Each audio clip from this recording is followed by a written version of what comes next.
Hey, everybody, this is Bill from the Sit Rep Podcast. In today's show, Marty will be bringing you the latest and greatest in Wargaming news. Jim will talk about this weekend's conflict that he'll be gaming on Sunday. Also, we'll talk about solo wargaming and what are your options. And last but not least, we have a special guest in the studio today. All that and more on the Sit Rep Podcast. Stand by as we go live in 3, 2, 1.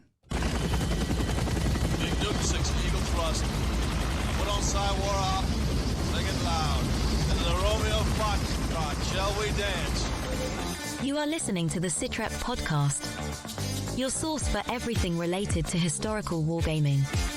Whether you are looking for the latest wargaming news, reviews, painting tutorials, or playthroughs, you will hear about it right here. So grab your favorite beverage or brush and let's hit it. Hey everybody, this is Bill, and you are listening to the Sit Rep Podcast, where we come to you every other weekend. And it is a big holiday weekend here in the U.S. of A. It is Labor Day weekend. It's where we celebrate those who roll up their sleeves, put their nose to the grindstone, and do what they do to make this country great. Couldn't get that words out right.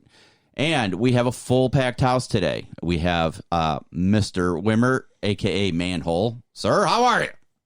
Yeah.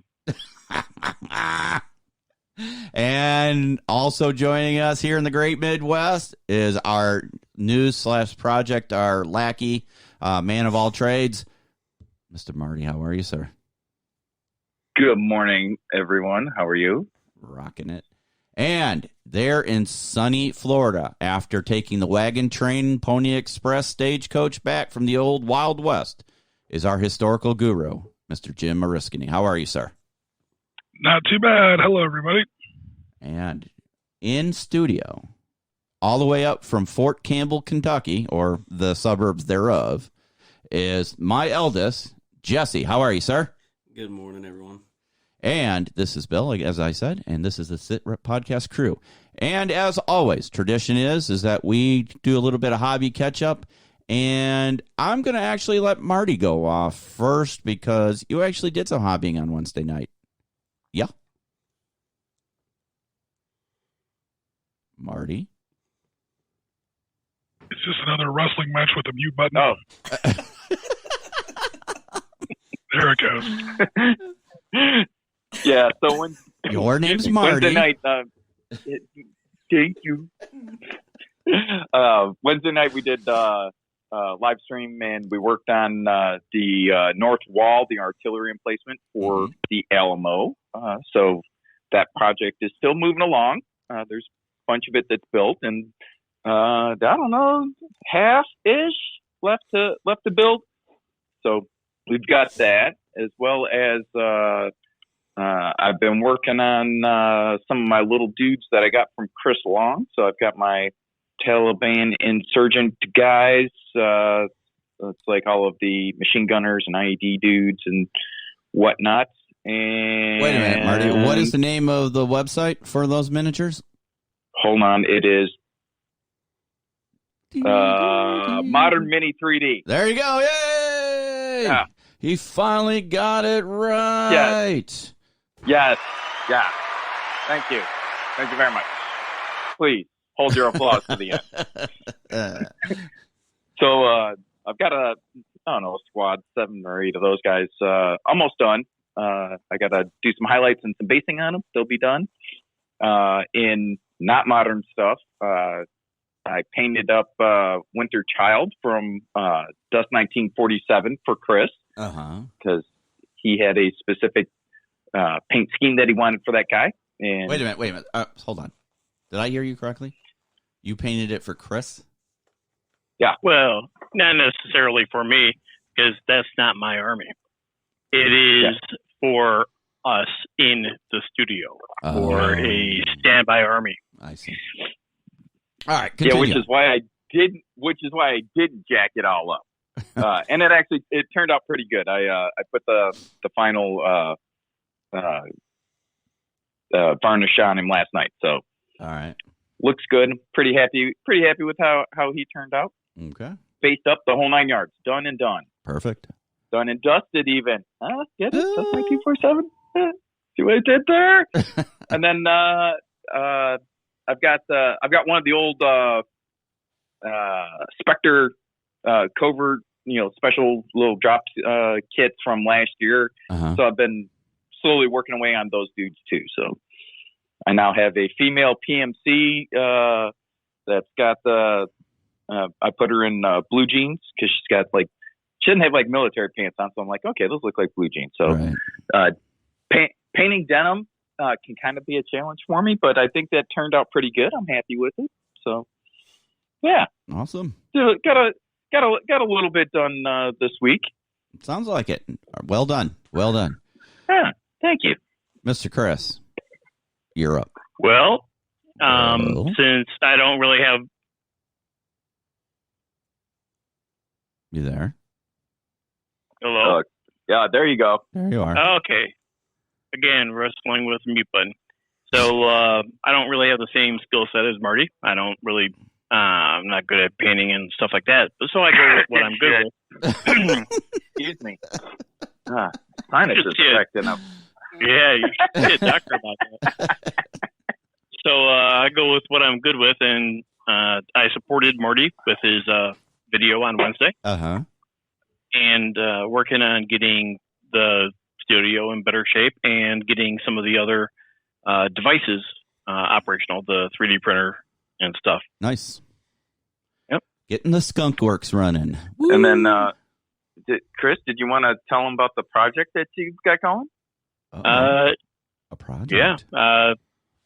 We are putting in a laser cutter and engraver. What? Yep. Building it from scratch. Oh, God.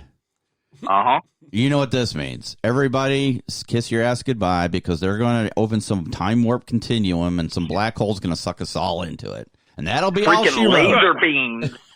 Yeah. So we were going to go with a small one, and then we went... Wait a minute, you guys never go with the small one. Why are you even saying that? I said we were, meaning that we didn't. I was going to say, you're not wrong.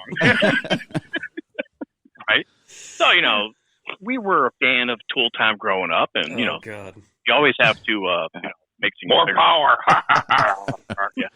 And, so we're going for the Benford 9000 model. All right.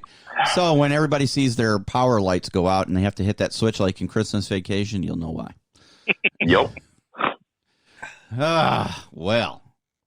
All right. Sir Jim, I know it's been a very hectic week for you, but as the consummate professional that you are, I know you got something in the works. What's going on, sir? So before I had to go out of town for a little bit, we did some hobby live stream. We built some chain link fences. Yes, sir. Which is not that big a deal, but in fact, that was kind of the point, is that it's not that big of a deal. It's a quick and easy way you can use to modernize your tables. So if you have a bunch of World War II terrain, especially urban terrain, buildings, bridges, roads, things like that, which, let's face it, a lot of us do, and we're looking to expand into moderns. That's kind of what SitRep, the podcast, is all about. Chain link fence is a great thing it's a quick and easy way to add some scattered terrain almost that makes your table look a little bit more modern. Yeah. So we built, about 18 inches of that at 15 millimeter, 15/20 millimeter, live on camera. That was, pretty cool. And, later today, we'll be finishing up that American Revolution war game that's been sitting in my dining room since literally before July 4th. Oh, nice. We ran that game for the July 4th stream, or for July 4th content, and it's been sitting there ever since. So I finally got to finish that up before I can move on to anything else, because the dining room is pretty much my hobby area. And it's been kind of clogging up my hobby pipeline, ever since it's been sitting there. So I don't want to just take it down. I want to finish it up. Cool. And we're working on what's probably going to be our last section of our little Red Dragon 2028 series, where we've been imagining a Chinese invasion of Taiwan. Mm-hmm. So we've done ground combat, we've done air combat. Tomorrow it looks like we're going to be doing some naval combat with Rory Crabb's Naval Command. Sweet. And we're going to see if 7th Fleet can shut down some of these Chinese beachheads that have been established. Theoretical, obviously, Chinese beachheads that have been set up on these Taiwan bridgeheads. Excellent. And we'll see how that goes, and we'll probably wrap that up. So, are you going to be bringing out the BBs out of mothballs to help bombard? No. Oh, come on! No. The really real world. No, those things are never coming back. Oh, don't say that. They were around way too long as it is. I mean, I love battleships as much as the next guy. I'd probably love battleships more than the next guy, but it's a new day. Come on. Oh, man, that's terrible. That's very sad. Well, very I exciting. still disagree with you. What's that? After being on the Missouri ones, Yeah. That's incredible. Oh, it's awe-inspiring, but how will it survive in today's world is really what it comes down to. Yeah, but it shoots some really big artillery. That'd do. Yeah. Well, looking forward to that, Jim. It's nice to see, covering all aspects of modern warfare, whether it's ground or air or sea, right? So it's nice that you're able to incorporate it all. So. Yeah, we're definitely gonna try and do all three, which we've already done two. We're just gonna knock out one more and then probably wrap it up. Yeah. But at least kind of what I was thinking of was, I mean, when it comes to modern warfare, you can do what's really happening, which, let's face it, is almost all in the Middle East. Mm-hmm. I say almost.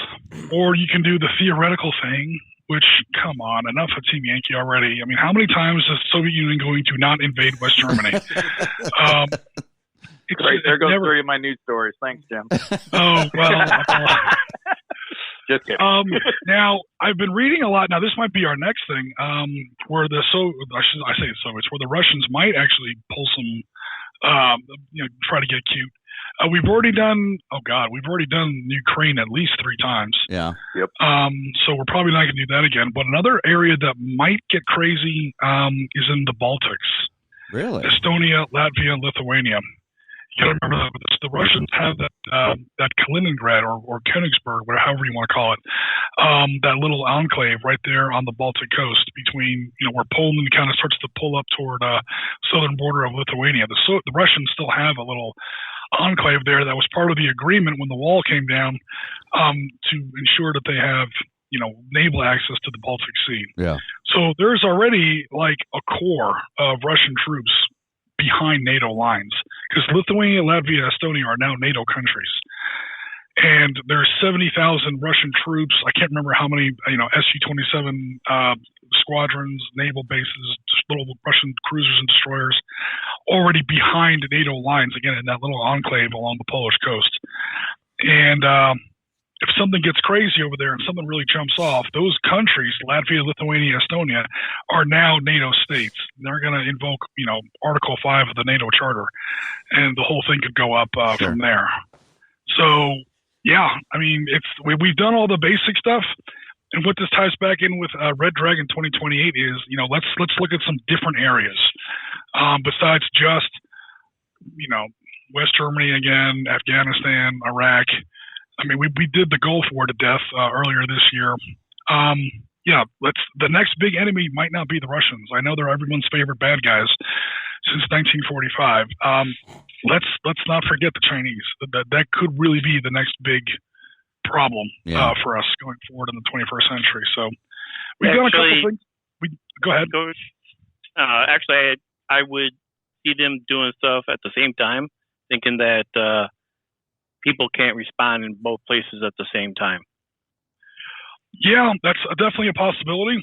And don't forget, you got Belarus, which goes all the way up to Poland, and they're a vassal state of Russia. To a varying degree, it depends on the political climate in there. Right now, it's not looking too good for us. I'll definitely admit that. But yeah, there's definitely a lot of trouble spots that we could look at besides, the classic places that we've been, that a lot of modern wargaming tends to look at. There are others besides the usual suspects. That was part of the idea behind Red Dragon. I know it's not a terribly original concept. It's not really a terribly original name even, but it's been fun. And we've got one more session for it tomorrow, and then we'll see where we go from there. Excellent. I'm looking forward to it. Jess, I don't know. Have you had any hobbying? I know your hands are full with 2 little rugrats, but my grandkids, but I can call them Rugrats. I earned that right. So no, I haven't really been keeping up with much, especially not modern wargaming. Yeah. I have been looking into a group on Patreon that's Unit 9, I believe. They're more like a cyberpunk warfare, kind of like Warhammer rules. They haven't actually come out with a full rule book yet, but they're still making the units. Other than that, I haven't caught up with anything modern. Gotcha.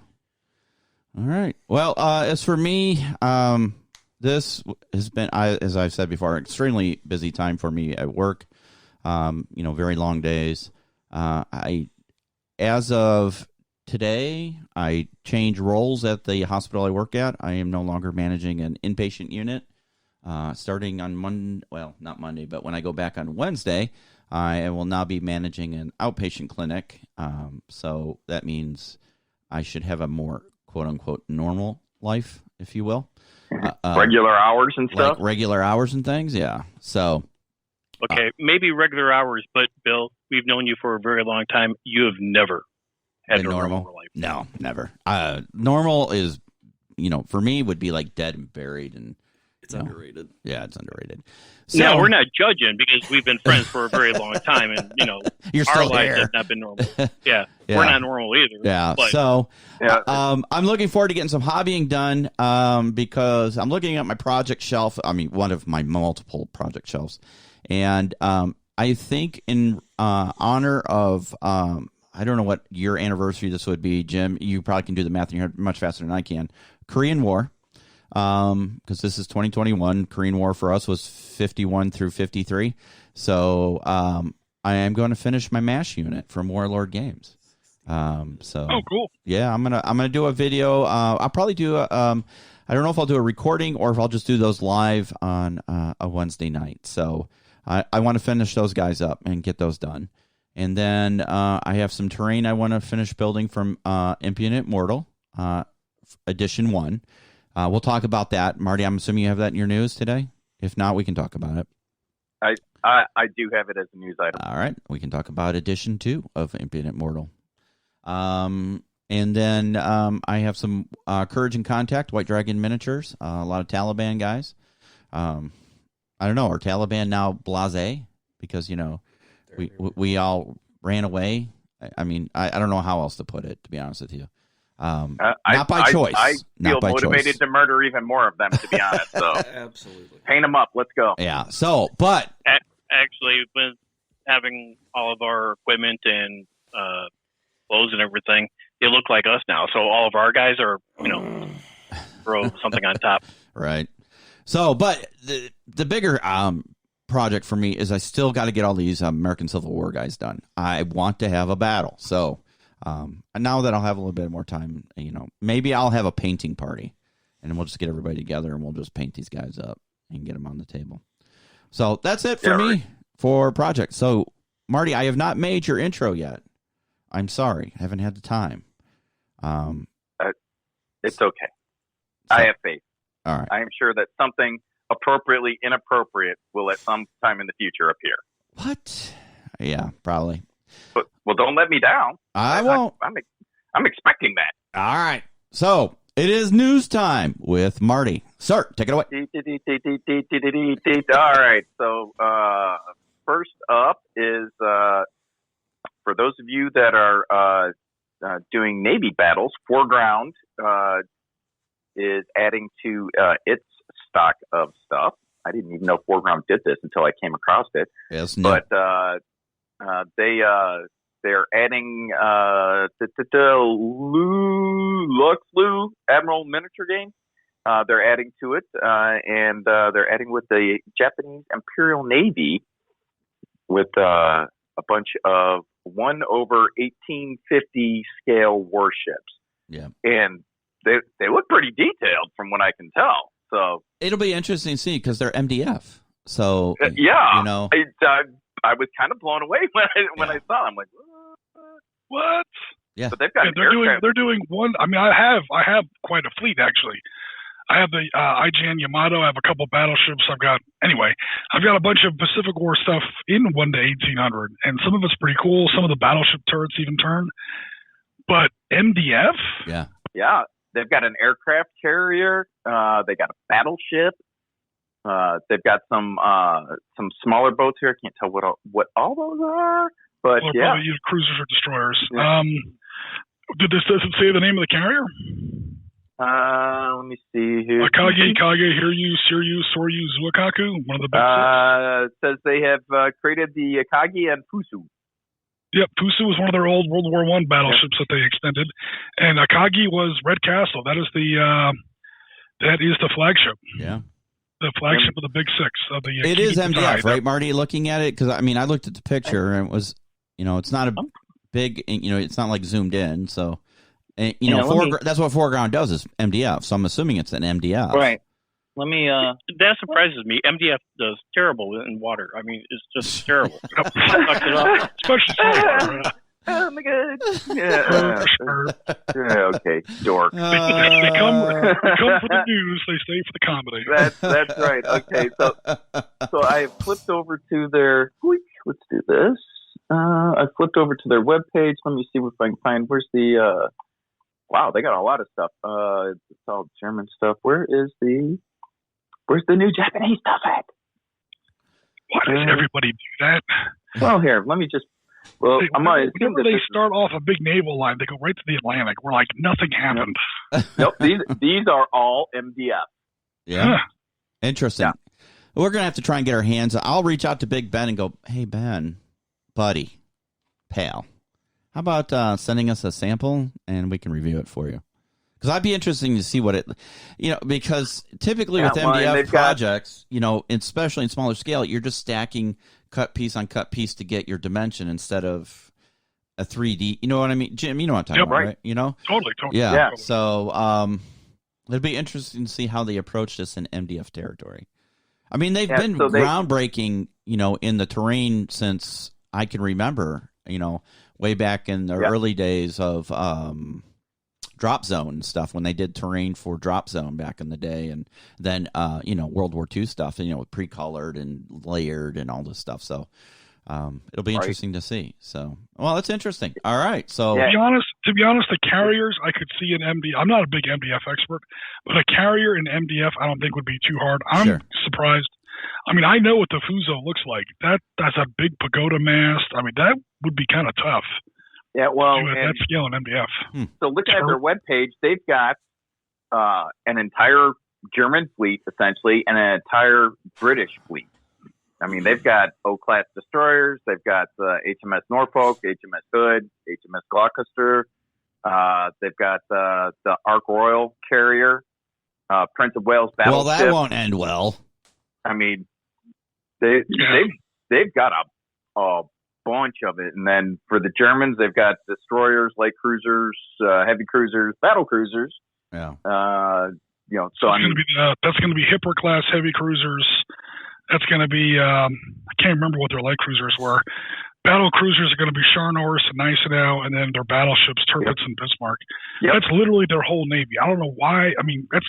I guess they know where their markets are, but you compare outside of anti-submarine operations, you compare naval action in the Atlantic to naval action in the Pacific, and it's literally 1%. Yeah. Still, everybody goes to the Atlantic first. That always kind of bugs me. Because, if you look at the Tirpitz and the Bismarck, did literally nothing. They're more famous for being sunk or attacked than actually combat. Yeah. So... And you read almost any history book, the Bismarck was the world's most powerful battleship when she launched. Really? Have you not heard of the North Carolina? Have you not heard of the Washington? Have you not heard of the Yamato, which could break the Bismarck in half over its knee without breaking us? Come on, guys. Yeah. I don't want to get on a soapbox, but that's that whole thing where I think because of where people like to play war games, like what countries the market is big in and what country it's not, or what countries it's not. Yeah.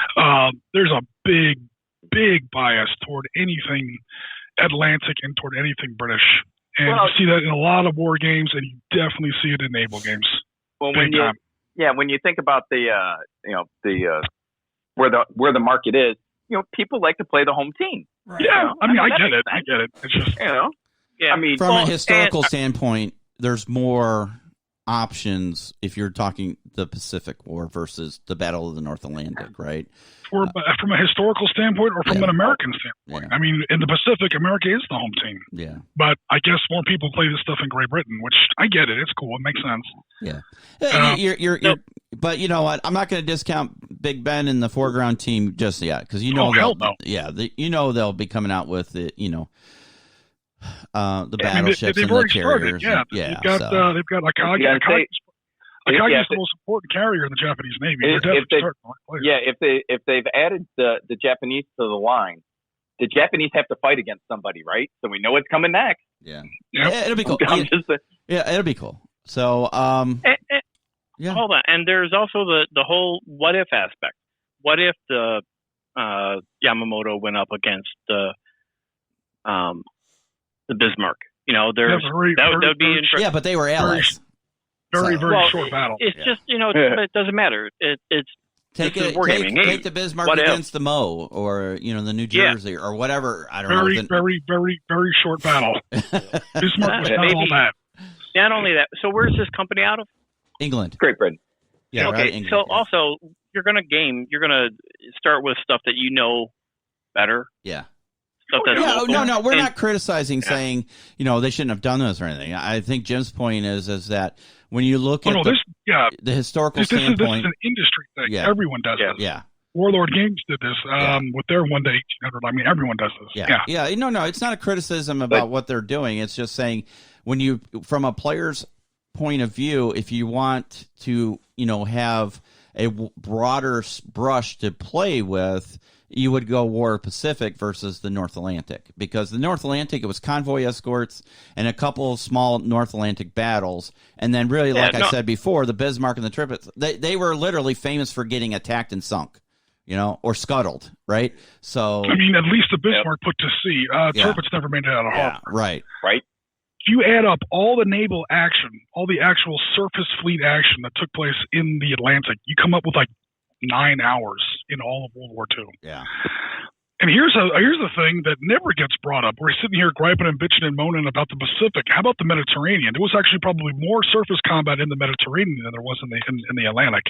Maybe they're kind of merging the two, but if you're going to bring the Mediterranean into it, you need to come out with some Italian ships.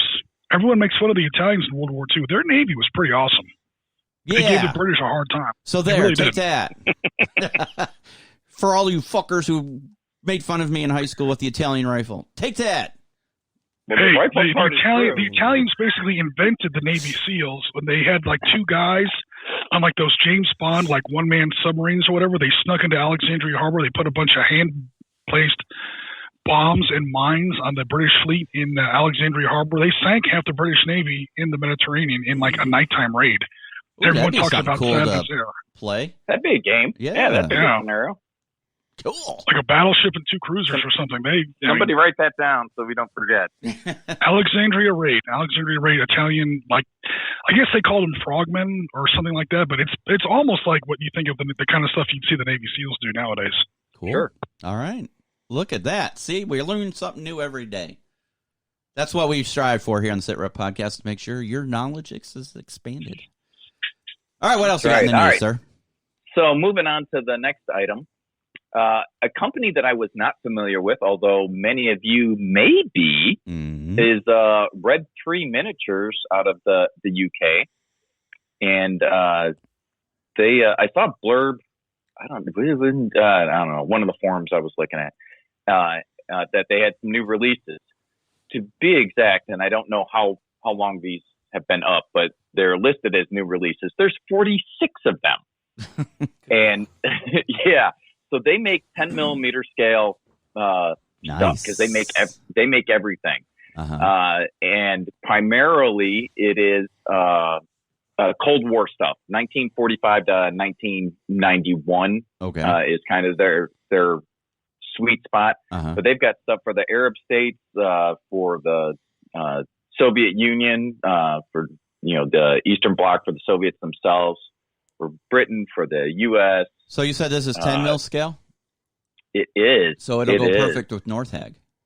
Right. Nice. And I'm, and I was gonna go over the stuff, but I mean, literally, there's 46 items. So if you need a 120 millimeter howitzer, they've got one. You need an Egyptian supply cart, they've got one.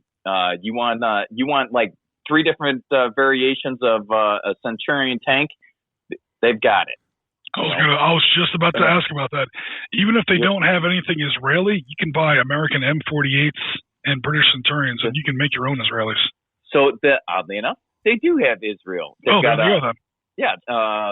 Let me scroll down here. So they've got a Israeli M109 self-propelled gun. So yeah. So like really modern. Yeah. Well, it is the M109. It's not an A anything. So it's no one ways. it's one of the older ones.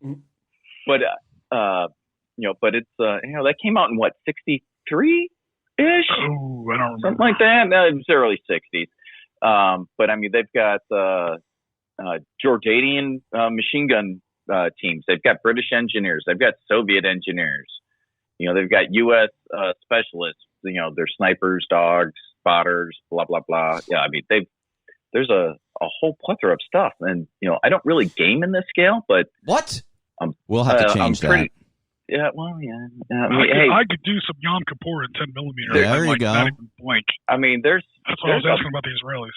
Yeah, there's a bunch of stuff in here. They've got Israeli 113s, A2 and A3 versions. Yeah.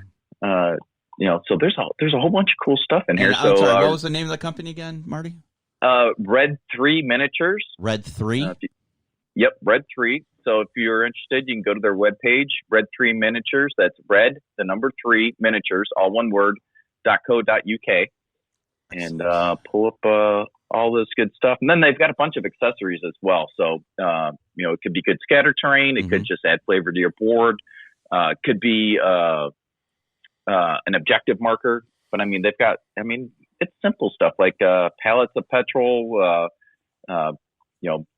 pallets of boxes, things like that. They've got stowage packs for the vehicles. So, yeah, there's a bunch of cool stuff there. So very cool. Thought I would share that. And it's in one of my favorite scales. I love the smaller scales, as you all know. So, Jim, while we're sitting here listening to him talk about stuff for like Arab-Israeli wars, what we need to do is we need to do some of that in 3 mil scale. And then we can have a big desert battlefield, right? So we could do some. I agree with you. I think 10 is most of my stuff is in 15, but I think 10 is about my favorite. Yeah. With miniatures. Once you get down to 6, okay, I can definitely work with 6. Obviously, especially when using like GHQ or whatever. But honestly, and this is just my opinion, once you get down to 3 or 2 mil, I've jumped to hex encounters. But that's just me because I am who I am. Very cool. But 10, I think 10, especially high quality 10, modern vehicles, when the vehicles tend to be larger, you have, it's like that nice meeting ground between, a lot of elbow room in your scale. Yeah. And how big you can make your table. And also you still have good detail on the miniatures. Perfect. I agree. 10's kind of that sweet spot. I do like 6 because you get a little bit more feel of space. And then I me, I like micro scale. So 3 mil, I do like the 3 mil because, on a 4x6 table, it seems like a lot of territory. So, I do like that, if I want to do bigger tank battles or something like that. So, but yeah, but I do get, the hex encounter, me, I'm in the hex encounter camp. So, it's pretty awesome. All right, Marty, what's our next item? All right, so these are in no particular order. So if you're like, how come there's no good segue to this? Because this is just the way I pulled it up on my computer. So we talked last time about the Kickstarter from Tim Spakowski for Savage Frontier, and he published on September 1st an actual official on Kickstarter update. Oh, it's about time. Yeah. So super exciting. So it says that they're working diligently to meet their fulfillment date of January 2022. Okay. All the molds are complete. Some figures are cast and are being sent to painters. He's got a picture on there that this group of miniatures below that he's painting so that he can use them for pictures in the rulebook. The rules are in the editing stage. He's working with Steve Beckett. The rules, he says, will then be laid out for printing. Okay. All the mats have been printed and are ready to be packed. So if you got the mats, and those look horrific, those are Geek Billing gaming mats. Nice. So good times coming along. Well, so, you know what that means, Marty. Yeah, well, we're going to have to. We need to get our asses together and get our board started, right? Yeah. I was gonna say, for people who may just be joining our podcast who may not have listened to previous episodes, Savage Frontier is their French and Indian War expansion, or not expansion, their French and Indian War game. Yeah, and specifically, it's set in the winter. Right. Yeah, so we're going to build a winter table. That's kind of cool. I've done one of those before. So yeah, looking forward to that. So thanks to Tim for posting that up. So Bill and I know both backed it. So we're looking forward to getting our stuff in. The miniatures on there, they're beautiful. Terrific. Yeah, I mean, from what we've seen, Tim, if you're listening, you promised to send me a one or two for a painting night. So I can live stream it, dude. Yeah, Tim. Dude. Yeah. Where's the minis? Send us a little teaser, will you? Yeah. I only need one. Yeah. So, all right. Yeah, I'm excited. So we really need to start getting that project put together. Yeah. I mean, Jim has done all the big projects this year. I'm kind of feeling like we're really slacking this year. So, well, now that your schedule is hopefully going to slow down and have a little better be a little better regulated, be a little more set. Yeah, we can start working on that stuff. Most definitely. All right. Next up, just a quick message from Impudent Mortal. And we talked about this last podcast, but John posted a quick hello and on his Facebook page. The web page has not been updated yet, that I can tell. But John is on the Impudent Mortal web page, or Facebook page. So if you followed Impudent Mortal in the past, it's the same thing. It hasn't changed. Right. It's just that John's now the new owner, and he's been to a couple of shows with some Impudent Mortal stuff, and he's getting things settled in over there with his new gig there as caretaker of Impudent Mortal. Yeah. And he says he's going to be making a few small changes, not to freak out, but they are going to continue to produce all of the stuff that Walt had previously. Right. So everything will keep going. However, they're going to offer some additional stuff. Yeah. They're going to be offering upgrade parts, as he calls them. So building interiors, wheels for vehicles, interiors for the starships that he had created. And this stuff will be in resin to add an extra dimension to the models. And then he's looking forward to incorporating all this Impudent Mortal stuff into his armies. And he's going to be at the Las Vegas Open. So you could see him there if you're going to be out that way. Said stop by the booth and say hi. I wonder if he's pulling double duty that day. Yeah, it'll be interesting to see how he's combining his duties as the North America U.S. representative for Warlord with Impudent Mortal. And for those who aren't familiar with Impudent Mortal was a company that created MDF terrain.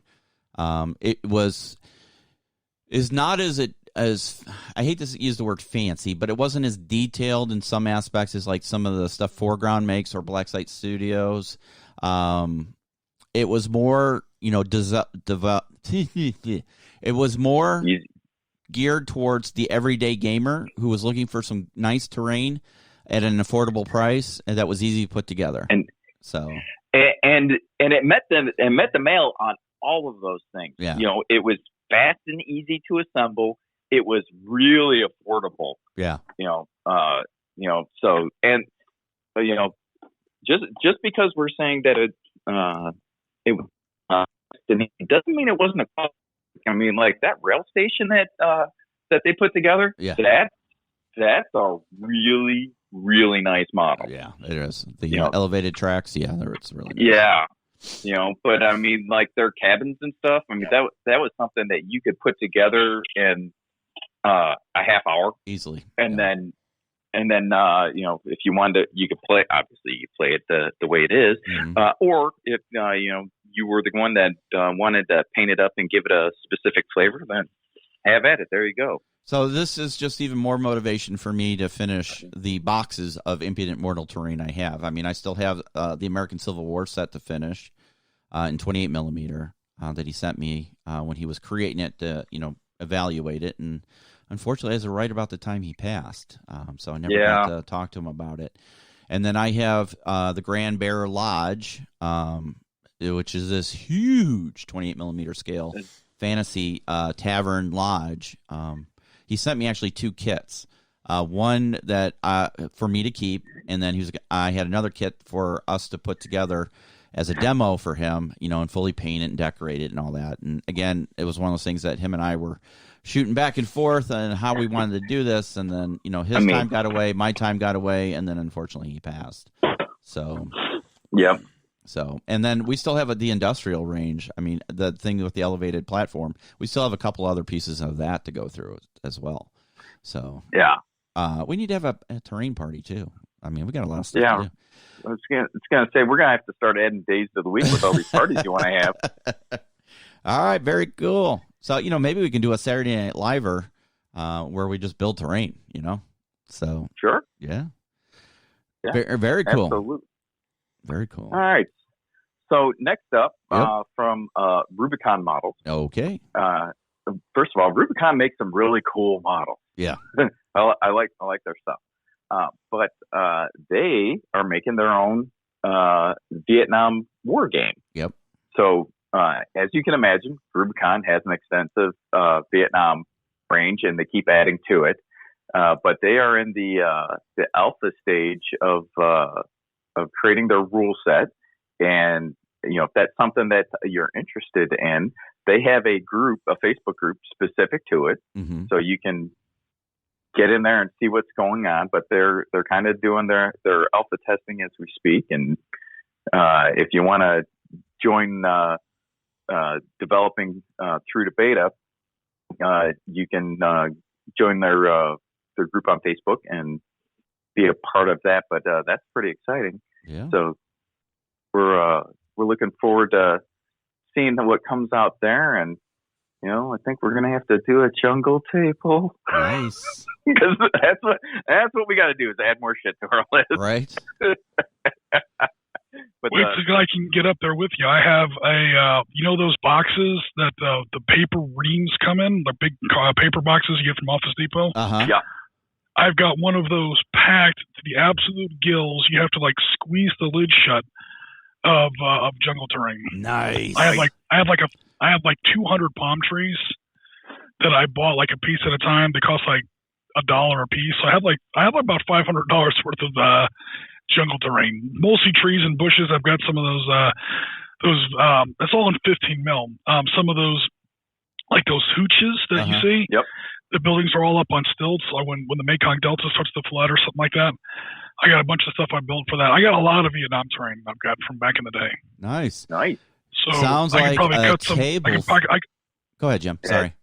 No, I'm just saying I could probably cut some time off of a Vietnam table terrain. Sounds like Dead President's Weekend. I was just going to say it. Dead President's Weekend Vietnam table. Oh, yeah. Nice. Especially if we do that in February. February Tet Offensive is still going on. There you go. Ooh. So we can make it a little anniversary kind of thing. Very Tying cool. it right in. Nice. All right. Very cool. Anything else, Marty, for news? My final item, which is really just a little blurb, because it's kind of a teaser, because that's what they've been doing to us. So our good friend Robert Salters, who owns and operates Table Salt Design, he is the author of Battle Space. Mm-hmm. Solo modern game, as you guys know, I enjoy very much. And for the last 2 weeks, he has just been hinting at stuff is, something big is coming. There's, and he's really kind of done a good job on it because he's like, incoming transmission, stand by for urgent sit rep. well, okay, I am the urgent sit rep. What is it? And he's like, well, attention team, be on standby to support the mission. Spread the word. Full details on dropping on September 6th. So, and then he posts standby to standby. And I'm like, oh, it's just like the Army. Damn it. Standby to standby. I remember that. Like, this ain't cool. So there's a couple of theories on what it might be. He was in negotiations to create a deluxe box set. Ooh. So maybe that's what it is. Maybe. Another fan theory was perhaps it's just a hard copy of the rule book and a compendium with the expansions all in it. Uh-huh. Which again, that'd be cool. That'd be cool. But yeah, we won't know until Monday apparently. So Robert, if you're listening, stop messing with me, brother. Right. I gotta know. Exactly. I gotta know. I'm super excited to see what's coming out there. And that, my friends, is the news. Thank you, sir. All right, Jim. So you're doing Red Dragon tomorrow as your Wargaming live stream. So I want to make sure we remind everybody of that. What time are you going live, sir? We'll be live at 2 p.m. Eastern. I guess it's 1 p.m. your time. Uh-huh. And midnight. 7 p.m. UK time. Is it a bank holiday for him this weekend? Typically, the bank holidays kind of follow around our holidays sometimes. So don't remember. I know some friends of mine had yesterday off. Yeah. So, all right. So maybe it's Friday to Monday or whatever. I actually don't know. All right, cool. All right, so topic time. Solo wargaming. How, when, why, what's the best way, right? So if you caught my disaster of a live stream, replacement for Jim last Sunday, I tried to play, what the heck is that game called, Marty? Shock Force 2. Combat Mission Shock Bill Force 2. Bill gets murdered and First Platoon never comes back. Exactly. I got my ass handed to me. So, I saw it on, because here's how this developed. So Jim usually does a really great stream on Sundays, and it's typically, a hex encounter format and, or token format, in lieu of miniatures, like if we're doing sit rep skirmish. And, like virtual miniatures. Yeah, virtual miniatures. So I'm like, you know what? I wonder what's out there that's available for download, modern wargaming, that can be solo played, that gives you the flavor of playing a miniatures game without being a video game, but more of a simulation, and would be interesting for people to watch and maybe, consider playing, whatever. Options for playing when you can't play with others. So I came across this on Slytherin, where we get our Valor and Victory from. And, it was called Shock Force 2, modern combat in, armor and all that stuff, right? Mechanized infantry. So I'm like, oh, this looks pretty cool. And so I downloaded it and, and I'm going through the rules. I actually was, thought I was prepared. And then I start playing this mission, I picked a small mission and technically somewhat easy.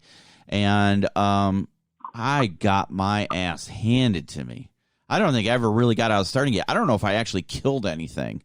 I saw a lot of smoke, but I don't know if I actually killed anything. All I know is it was so frustrating because I was in M1s, M1A1s, and I could not get anything. I could not get past the deployment line. I just kept getting my ass handed to me. Syrian T-72s were tearing you up. Yeah, they were. And I'm like going, what the hell?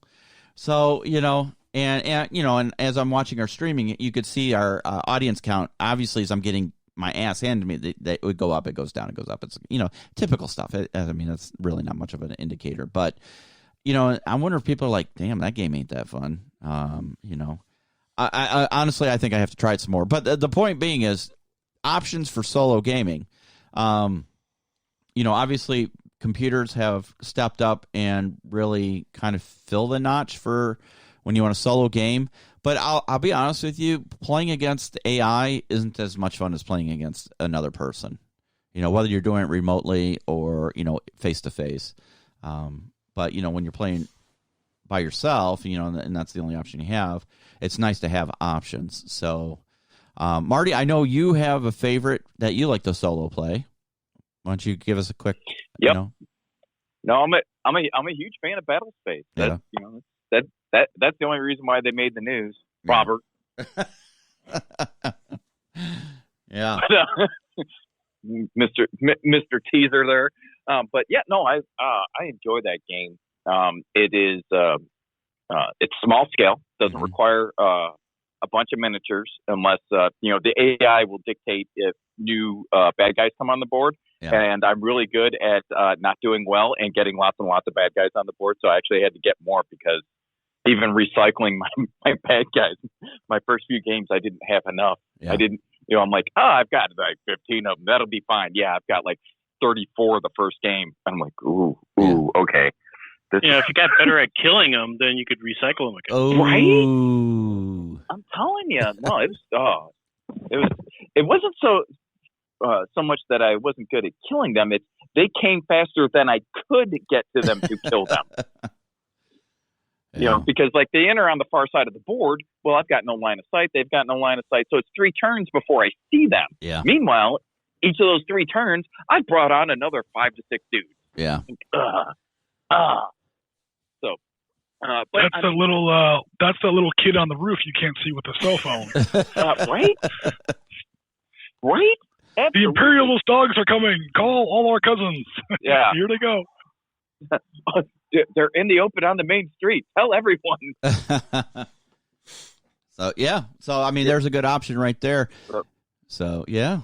And then a lot of skirmish games last year, in particular, came out with some version of solo rules because they knew that everyone was getting locked down and pandemic was preventing people from getting together and whatnot. Right. But people still wanted to play, and let's face it, for solo gaming, you can play both sides. You just play a regular game, and you're both teams. But then you're both teams. Yeah. There are ways to do that. It just requires a little bit of extra work. Yeah. You got to randomize the enemy. We had a brief discussion about this on Warren's radio show once, where it's like, how do you do? It wasn't really about solo gaming. It was about AI. How do you do AI in games where you can set up the enemy force and have like some sort of AI system play the enemy force for you or whatever? Mm-hmm. And we were talking about. You guys probably know about this. In fact, I know you do. Like the 5 basic operational postures, and you put the enemy in that posture as as is appropriate to the scenario. And we're talking about like defend, delay, either probe or advance the contact, whatever you want to call it, like meeting engagement. That's number 3. Attack and assault. And you had like a certain amount of actions that were, appropriate to that posture. And then you would, had rules for when the enemy would shift posture, like if you hit certain trigger points. And it's easy to do.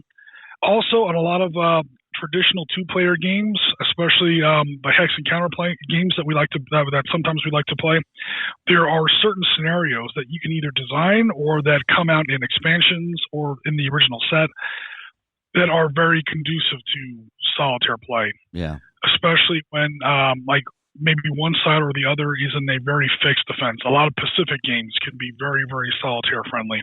A lot of Arab Israeli war games can be very solitaire friendly because one side, either the Egyptians in the Middle East or the Japanese in the Pacific, they set up a god awful hedgehog defense. And then it's, can you break that defense? You spend like half the day setting up the enemy defense as best you can, doing your honest best to set up, an impregnable and airtight defense. Yeah. And then you kind of turn the chess table around and you say, okay, now can I break that? So there's definitely a lot of options for solitaire play without, nothing against, table salts or anything, but even without getting into certain kinds of games that are specifically made to be solitaire. And one last option before I shut up is something that Jen and I used to play back when there was a local gaming club nearby us, Warfighter. Oh yeah. Warfighter is a cooperative game. So almost any game that is meant to be cooperative, there's a lot of them out there, can be adapted to solitaire play very easily, because it's kind of meant to be. I mean, a cooperative game is kind of like a solitaire game. You're just not by yourself, if that makes any sense. Yeah, it's already meant to only have players AI on one side of the table. Yeah. And Warfighter, Advanced Warfighter is a great little game.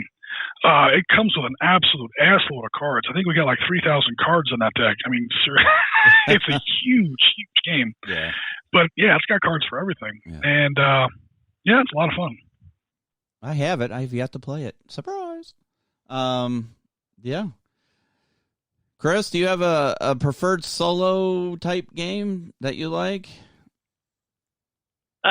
No, not really. If it's time for that, I got enough computers around the house I could find one. Yeah.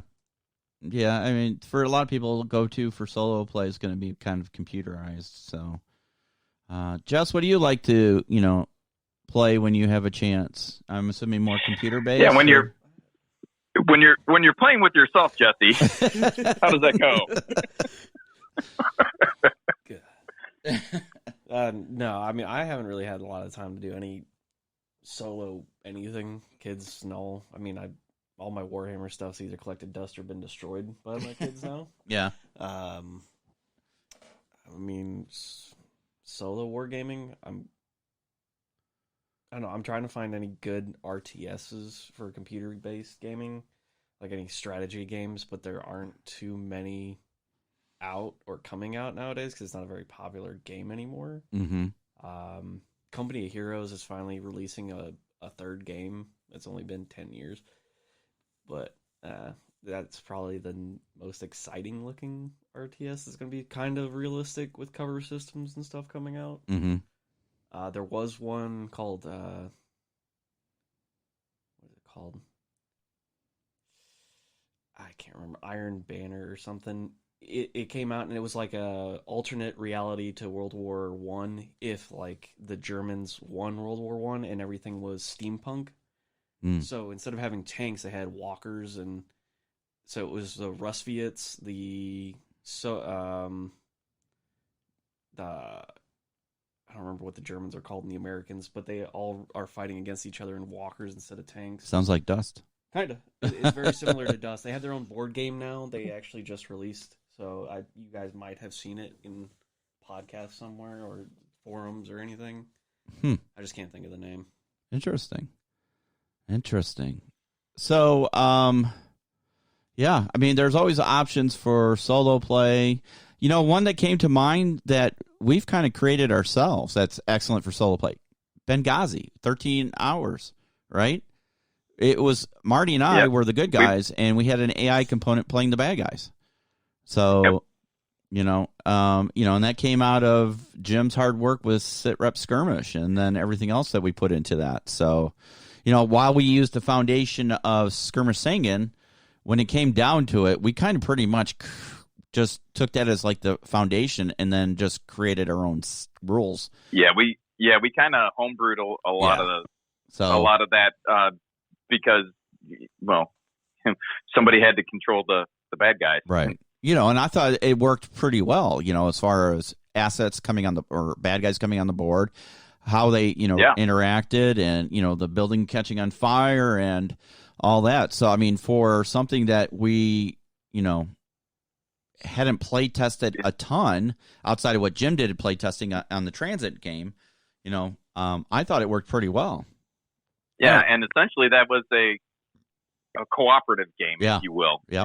With you and I operating the good guys, and then the AI operating the bad guys. And fortunately, we had some really skilled high-level operators on our team because the AI was throwing it at us. And I forget which one. I think it was Teague that was stuck at the gate. I mean, he literally had one of his comrades on his back, and he's like doing hand-to-hand battle with like teams of 2 and 3 that kept streaming in on him. Right.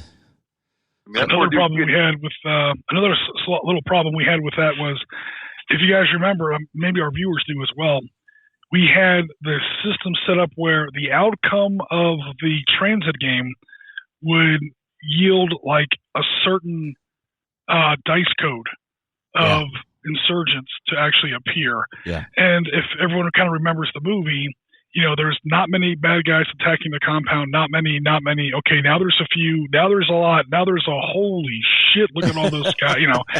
And then it starts to subside a little bit.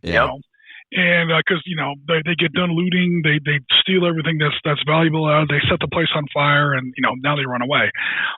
The problem was if we waited that long, the fire continues to develop, and more people inside the compound are going to start to become endangered by flames, by smoke inhalation, so it's like a risk management system where it's like if you get there too soon, you're going to run into a compound that's being overrun by dozens and dozens of insurgents. Yeah.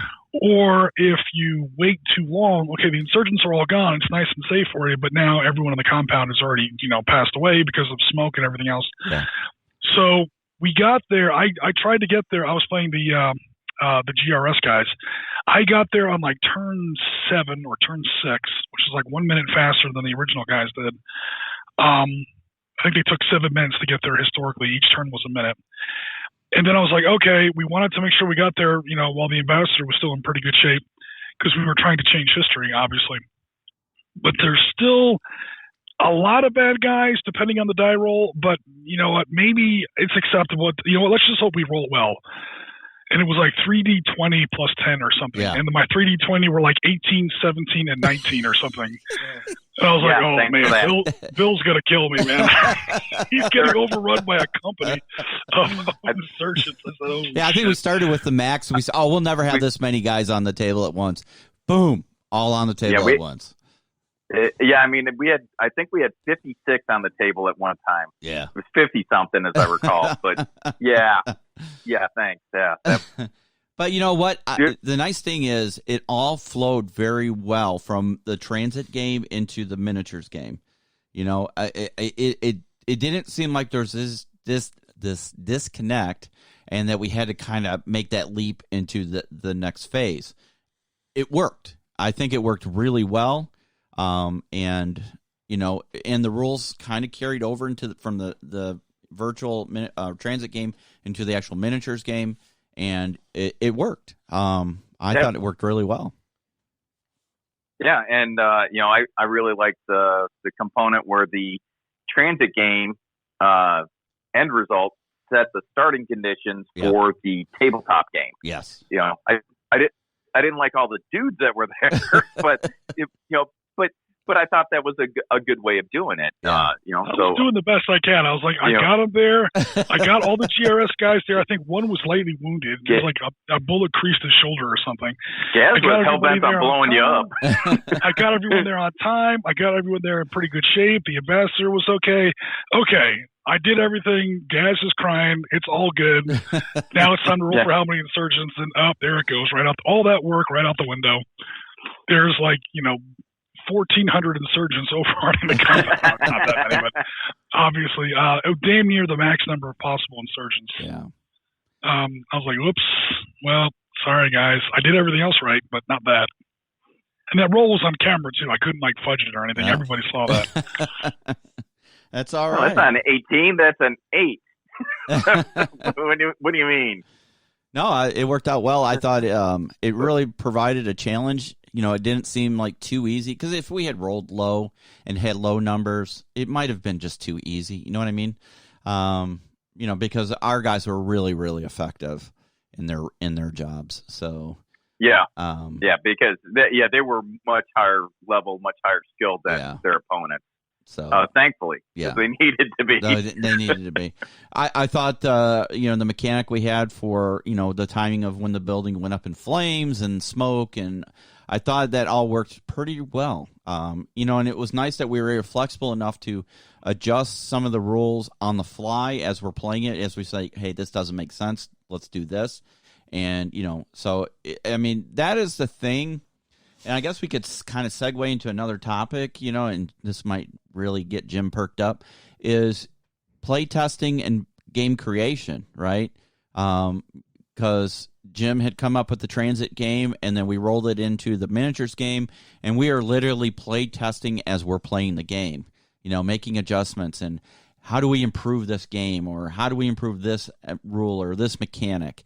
And so people who got to observe this whole thing going on, and to be honest with you, I'd like to revisit that because I know our video really got cut up from the last year's. I'd love to do it again so we could have a better streamlined game and a better video. But it was interesting for people to be able to see how there's a lot of playtesting. Do you know that I was thinking about this the other night, Jim? We do a lot of game creation playtesting on this channel. A lot. We'll be doing some more very shortly with that Valorant Victory Stalingrad release. Yeah. Everything's done. Everything's set up. I've sent it off to the publishers, and now it's just a playtest. The playtesting is not going to be 100% accurate because, as we've seen, Bill, you and I, when we play Valorant Victory, the Slytherin video game release, the way certain mechanics of the game work are a little different, i.e., selecting casualties and how they get whatever resolved. So there are a few differences, so it's not going to be perfect, but I'm trying to get these 12 scenarios. These are going to be DLC. It's going to be a DLC campaign I've designed for Yobo games, Matrix games, Slytherin games. It's going to be available for players to download and try out when Phase 2 of Valorant Victory comes out, either later this year or early next year. Yeah. So right now, it's not all the rules. It's just infantry and some vehicles. No artillery, you'll notice. No snipers, no airstrikes, no Valorous units. There's a whole bunch of stuff that isn't in the game yet. Trust me, this is, I've literally got it from the behind the curtain source. It is coming. It's going to be in version 2 of the release. That's also going to expand the war into the Eastern Front. Nice. So there's going to be all kinds of Eastern Front stuff that you can do with the Soviets and the Germans and maybe even some allied Axis states, who knows. But one thing that I know is definitely going to be rolling out with that is a DLC campaign that you can purchase and download. And that's going to be strictly 12 scenarios that walk you through all the highlights of Stalingrad. Yeah. August of 42 to February of 43, technically. And those scenarios are going to be play tested, and some of them have already been play tested with my friend Piotr, and we're going to be doing some more play testing of this live on the SitRep channel later on this month. Nice. So Excellent. we're doing a lot of play testing. We do a lot of gaming design, and not just for our dining room tables, but also out in the actual industry. We are kind of stepping up, as the song goes. So think about it, guys. If you look at it, so Jim created a whole rule expansion for Valorant Victory for Modern Warfare that he published up. It's on Board Game Geek, right, Jim? It's on Board Game Geek. It's on our Discord. Yeah, it's all over. Yeah, so when we get our actual website put up, we'll have a rules, documentation, publishing. Jim, I think we need to go into the publishing business, my friend. We have our game publishing house. So I have been there and done that. As much as hard work as you're putting into it, and I can do the resource side, and you might as well get something for your hard work, my friend. I'm getting a little. I don't want to talk about it too much, but there's So I'm not quite quitting my day job yet, but it's getting there. But you think about it. You have that. So you have the modern expansion for Valorant Victory, which, when you sent me the copy, when you first had it ready to go out, and I'm looking at this going, holy shit, this looks like professional. And now I know it's the standard of the Oriskany. And, and then we have Skirmish SitRep. You have, what was it? The tank one, Sabo. Battle Carry Sabo, yeah, which Battle Carry Sabo. Isn't ready yet, but it's kind of And then you have your a lot of work to get the published. Yeah, and you have the American Revolution one.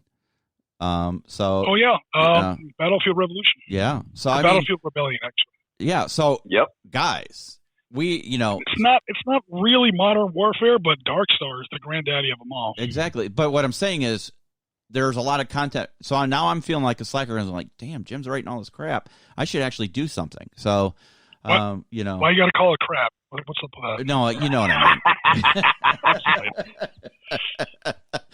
So I'm like, damn, So yeah, it's like we really need to formalize this, organize this, and need to start working on some other items that, we have to think about. What could we do to expand out on this?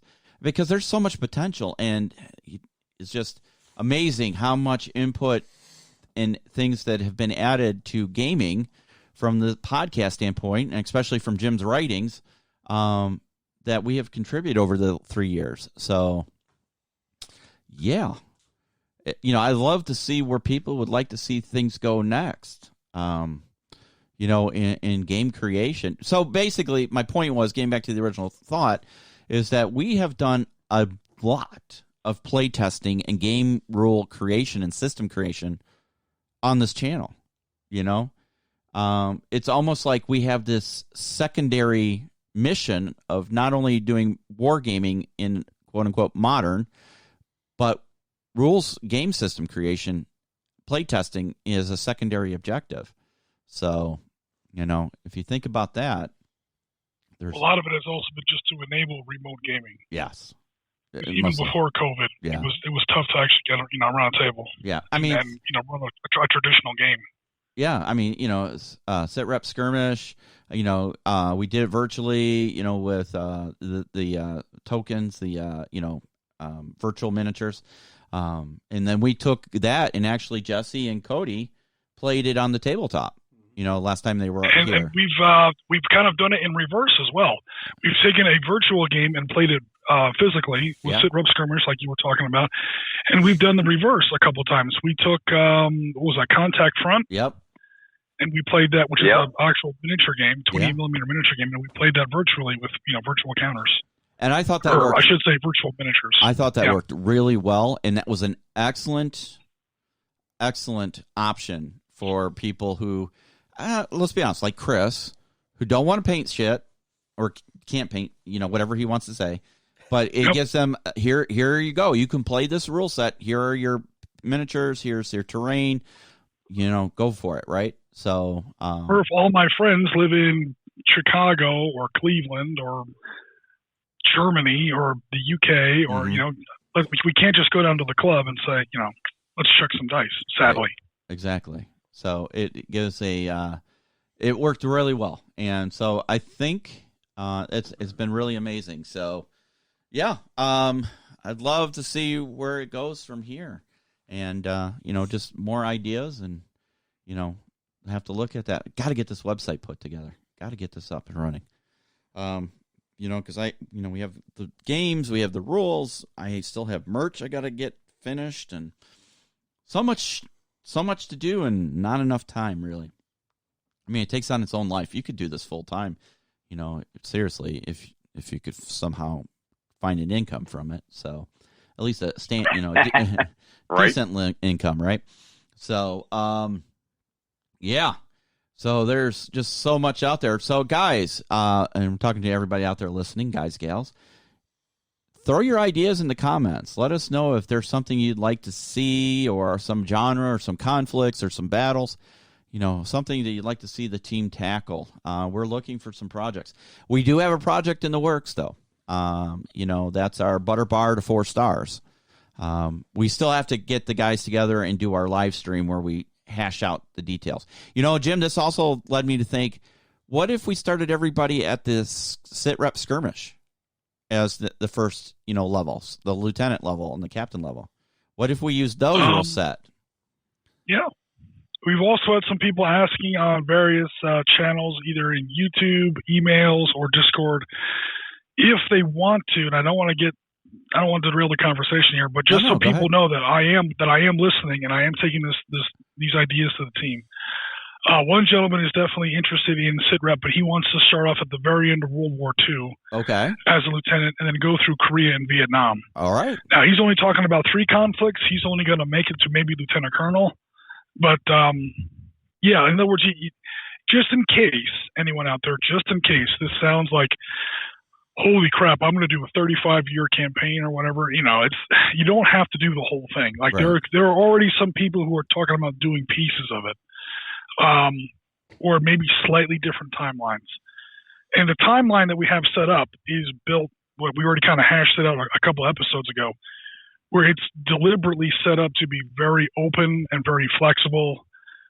Yes. We're kind of setting it up by periods, not by individual conflicts. You can be in whatever nation you want. You can be in any branch of the service you want. We'll definitely figure it out. Yeah. We'll definitely make it work for you.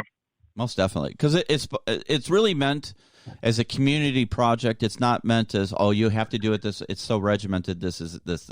No, it's really, okay, this is the idea. We're throwing it into the pot. Now you throw your part into the pot. We stir it all up and see what comes out, right? So the objective is to start out as a lowly second lieutenant or equivalent thereof and get as high as you can within so many conflicts. So that's what we've got to hammer out. We've talked about it ad nauseum in the last podcast, but now it's sitting down and creating the manual, the FM, the TM, whatever we want to call it, right? Great. And, I was already thinking about designing a cover, that says FM 35- whatever. That kind of make it look kind of cool, and then going from there. So, but we need to hammer out the who's, what's, when's, and where's, more than just the spitballing we did the other day, but putting it on the paper so we can make that file available to everybody so they have the guidelines, and we can go from there. But, but we're looking for other projects. I mean, obviously, Marty and I have the winter table. We've got to get together. I'd like to get that done sooner than later so we can tweak it if necessary. But yeah, we are looking for a next project. I think, honestly, we need to start putting out true feeler. See, it's hard right now because of this freaking COVID rearing its ugly head again. About, we did this last year. We're going to do, last year it was St. Valentine's Massacre gaming weekend. Now we're doing the Dead Presidents weekend. But every time we start talking about freaking COVID gets in the way. So we had a message to the Facebook page. Yeah. And I don't remember the gentleman's name. And if I was not a dork, I'd probably just fire up the Facebook page. But I am. So my apologies. But a guy that lives in Evanston, so not far from us. He's like, "Hey, I'm looking for some local wargamers who wants to play a game with me." So I responded back to him like, "Hey, we might be able to do a little something. Check out HMGS Midwest. Here's another club that's local to us, but they're, it's out of Lockport or Homer Glen, so not really local to him. That'd probably be a solid hour drive for him, right? But in the grand scheme of things, not horrible. And then, oh, by the way, if you go to our friendly local game store, Games Plus, up in Mount Prospect, really between like our house and his house, Mount Prospect's kind of in the middle. Yeah. And that's where HMGS games. Yeah. So, might have the opportunity there, but there's folks around here that are interested. They want to do some stuff. Nice. So this COVID thing would just, cool its jets. Right. We could do some stuff. But yeah, I mean, I'm gonna, now that I'm off for several days, I'm gonna sit down and hammer out some details for Dead Presidents Weekend. At least get that groundwork in, see if there's interest in it. And we can go from there. Because last year was a big bummer because we had several people coming in from all over that were going to join us for the weekend. So it'd be really nice to get everybody together and get some gaming in and having a good time. And and there were a couple of folks at Little Wars that when we were there at the end of April that were folks that were interested in doing something like that as well. Yeah. That had wanted to go, that mentioned, hey, shame that we couldn't pull that off. Exactly. Well, it's always next year. Yep. We'll have to see. So we'll have to just keep it going. So, yeah. Any final thoughts for you guys before we close out the show today? It's a little bit slow of a news week and activity week, as the national holiday and summer wraps down here in the U.S. And across the world. Northern Hemisphere, we're now transitioning into the season of death. That's what I call fall, because everything dies. So. No, see, down here in Florida, it's the opposite. We're just, we got like one more month of hurricane season. Yeah. And then we all come back to life. Summer is the season when we all hide inside and game all the time. Winter is when you won't hear from me because we're all at the beach. Right. So, yeah. just a lot of stuff to get caught up on, and we want to thank everybody who's been following. And Jim, have you seen our numbers climbing again there, my friend, on our YouTube channel? Yes, slowly but surely, it's definitely moving in the right direction again. So thank you guys. We appreciate it. Tell your friends, tell your neighbors, tell your gaming buddies. Make sure you like, subscribe, hit the notification bell, all that good stuff. Be on the lookout for a web page to come shortly, and we'll get that organized up, and want to make sure that you guys have all the opportunities for gaming and all that goodness and all those things. And hopefully, as things start settling down, there'll be some better production. I got to get over to the home studio, the video studio over at Chris's. And so we can get all that running smoothly and transitioning, and they're doing a great job. But it's hard when you just throw it at them, go here, do this, and you don't have a lot of time to work with them to get everything up and running exactly as we need. Yeah. But yeah, it's all Bill's fault. Yeah, it's all my fault. I take the blame. So yeah, it has nothing to do with me not figuring out how to do exposure and white balance. I thought it looked good, and then I tried to show a white piece of paper. That did not go well. Oh, it was very white. yeah. The problem is you can't tell there's writing on it.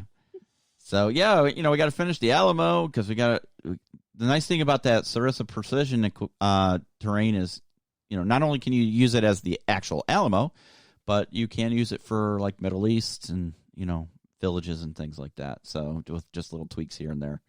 But right. I still would like to battle the Alamo. That'd be cool. And we still have some Wild West stuff to do. We need to film a couple Wild West games, and go there. Yep. So a lot to do and not enough time to do it in. It's the story of everybody's lives these days. All right. So round table. Any final thoughts, Mr. Wimmer? Nope. Thank you for your input as always, sir. Not a problem. Marty? Well, I'm looking forward to getting to work on our table there for Savage Frontier. Yeah. So that'll be cool. Most and definitely. Grinding up the sausage and making our butter bar to 4-star. That's going to be another cool thing. And I think that's a really good opportunity for some community engagement. And if folks got thoughts, yeah, reach out to us. Yeah, please. Jesse, thank you for joining us on the show. You got any final thoughts there, sir? No, I do not. That's my son.